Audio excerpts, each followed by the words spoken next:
պրեսի վարժությունը օգնում է ազատվել փորից։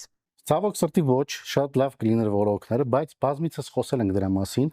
Տարիներով մենք ասում ենք ժողովուրդ ջան, որ լոկալ ճարպայրում գոյություն չունի։ Նախ առաջի հերթին բերեմ օրինակ։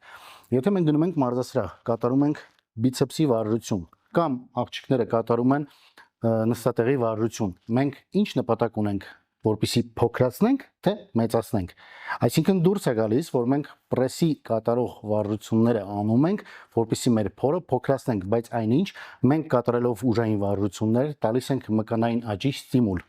Սպիտակուցի սինթեզը բարձրացնում ենք օրգանիզմում։ Հետևաբար մկանները պետք է հիպերտրոֆիայի ենթարկվեն, ոչ թե փոքրանան։ Փաստորեն պրես անելով մենք չենք նպաստում որովայնի ճարպայրմանը։ Ոչ, ուղղակի մենք ծախսում ենք կալորիաներ, էներգիա, բայց պրեսի վարժությունները ամենաէֆեկտիվ տարբերակը չեն դա կատարելու համար։ Ավելի շատ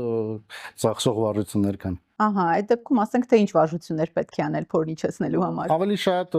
տեսեք, եթե սննդակարգին հետևում ենք ու դեֆիցիտի մեջ ենք, ապա կոմպլեքսային վարժություններ եւ ուժային վարժություններ, որոնք ուղղված են մեծ մկանախմբերին։